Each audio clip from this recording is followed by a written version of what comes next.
Boa tarde, mais um History Influencer, gravando hoje o livro de Martin Gilbert, autor, biografia de Winston Churchill, Uma Vida, volume 1, escrita pelo biógrafo oficial de Churchill, o historiador Martin Gilbert. Esta é a mais completa biografia já publicada sobre o primeiro-ministro britânico que mudou a história do Reino Unido e do mundo. Homem de inteligência excepcional e personalidade explosiva, Churchill viveu no centro de acontecimentos fundamentais do século XX. Este volume traça com maestria os caminhos que o levariam a se tornar primeiro-ministro. Investigando tanto aspectos pessoais quanto políticos, Gilbert conduz o leitor para a infância de Churchill, para os anos como correspondente de guerra, a entrada no exército britânico, o terror nas trincheiras da Primeira Guerra Mundial, as primeiras experiências no parlamento e passagens por ministérios britânicos. Elaborado a partir de anos de pesquisa meticulosa e documentação exclusiva e repleto de material inédito, Churchill, Uma Vida, é o casamento perfeito entre a dureza dos fatos da vida pública e os detalhes íntimos de um dos homens mais marcantes da história ocidental. Entender quem foi Churchill, por meio de uma obra tão contundente, é entender os caminhos que levaram a Europa e o mundo aos dias atuais. Sir Martin Gilbert, 1936-2015, é um dos principais historiadores de sua geração. Membro honorário do Merton College em Oxford há 30 anos, ele é o biógrafo oficial de Churchill e autor de 80 livros, entre os quais Segunda Guerra Mundial, publicado no Brasil em 2015 pela Casa da Palavra, First World War, a Comprehensive History of Israel e os 3 volumes de A History of the 20th Century. Churchill, Uma Vida, é a biografia completa de um dos estadistas mais importantes da história. Escrito pelo biógrafo oficial, o historiador mundialmente consagrado Martin Gilbert, o livro trata de aspectos pessoais e políticos que tornaram Churchill o mais inesquecível líder europeu do século XX.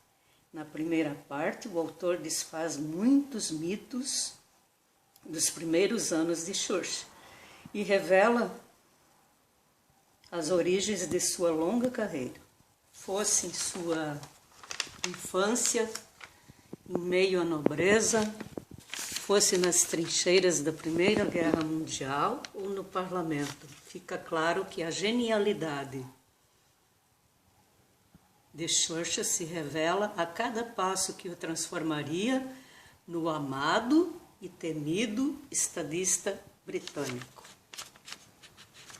Nós temos desde a fase escolar dele, referências ao pai e à mãe dele, a fase militar, a morte do pai, o casamento outra vez da mãe dele, muitos livros que ele publicou, muitas cartas, muito dinheiro que ele ganhou.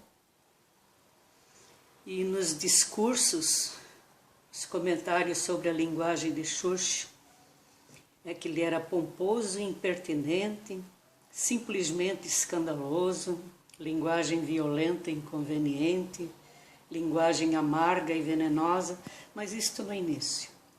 Depois de um longo discurso, terminou subitamente com as imortais palavras: somos todos desprezíveis, mas creio que sou um desprezível luminoso. Ele começou a entrar nos ministérios, Ministério do Interior, responsável pela política, pela polícia, pelas prisões e pelos prisioneiros. Ele era amigo dos prisioneiros. E os planos dele eram reduções de pena aos que merecessem enquanto estivessem presos. Criariam bibliotecas e entretenimento. Devem ter alimento para as ideias, muitos livros, que é alimento para as ideias. Ministro do Interior, reforma prisional.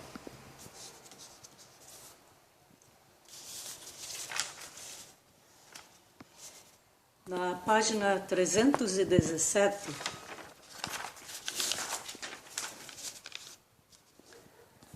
Churchill tinha encontrado uma casa no campo onde descansar nos fins de semana, próxima a Godalming. A propriedade chamada Roy Farm era uma casa em estilo Tudor, localizada num vale escondido.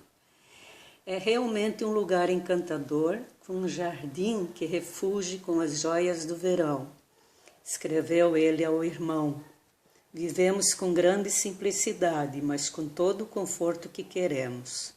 Banhos quentes, champanhe gelado, ervilhas frescas e brande antigo.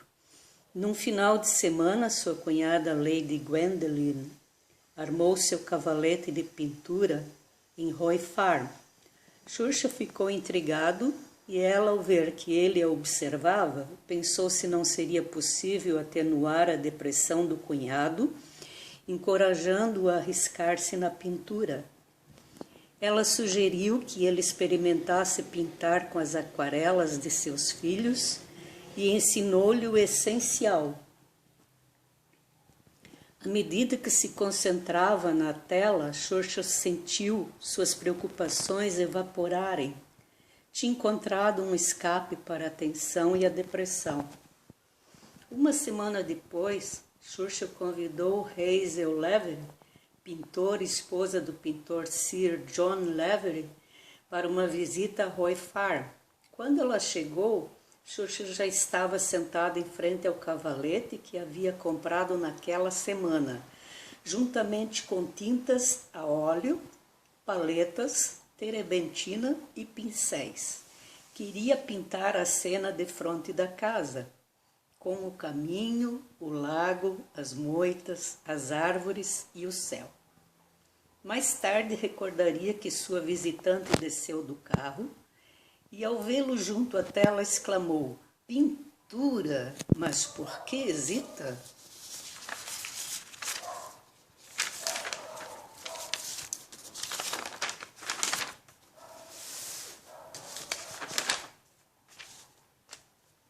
"Dê-me um pincel, o grande."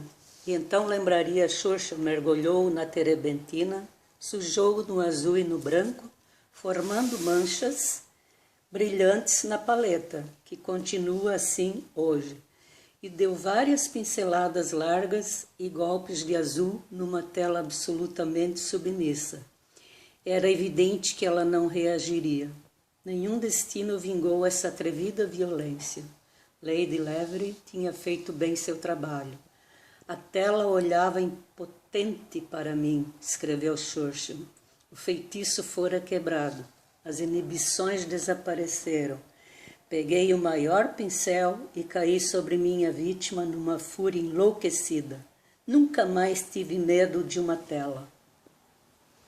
Edward Marsh, que acompanhava Churchill desde os dias do Ministério das Colônias, quase uma década antes, e que se manteve com ele no Ducado de Lancaster, esteve presente durante essas primeiras experiências com a pintura.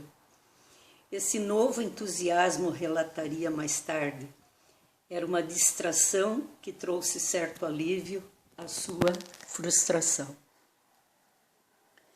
No período que passou na fazenda Lawrence, Churchill causou espanto em seus jovens oficiais ao montar seu cavalete e tela e pôr-se a pintar. Seus temas eram a fazenda em ruínas, com as crateras provocadas pelas bombas e os obuses a explodirem sobre a aldeia de Ploegster. A pintura absorvia energias mentais que o levaria a cogitações sobre política. Ele reconhecia o valor que a pintura tinha assumido em sua vida. Acho que se tornará um grande prazer e recurso para mim se eu escapar vivo, disse a Clementine em 22 de fevereiro. Pontos de destaque no livro também: a Câmara dos Comuns, o desarmamento, muito desarmamento, Exército, Marinha e Aeronáutica. Ele era apaixonado pela aviação, adorava pilotar, adorava pintar, adorava sítios, polo, escritor de muitos volumes literários, registros de guerras, político, ministérios. E sua esposa Clementine acompanhava toda a vida política dele. Eles escreviam muitas cartas um para o outro, trocavam correspondências e ela ajudava nas decisões em tudo na vida dele. Tiveram alguns filhos, uma morreu. E é isso. Ele, no início do livro, tem o protecionismo, o livre comércio. O livro é conservador, tradicionalista, tem uma linha tênue, meio parecida com Dostoiévski. Há um distanciamento assim do popular, pouca intimidade com o popular. Mas vale a pena ler, o livro é muito bom. Esse é o volume 1. Espero que leiam e que gostem. Obrigada.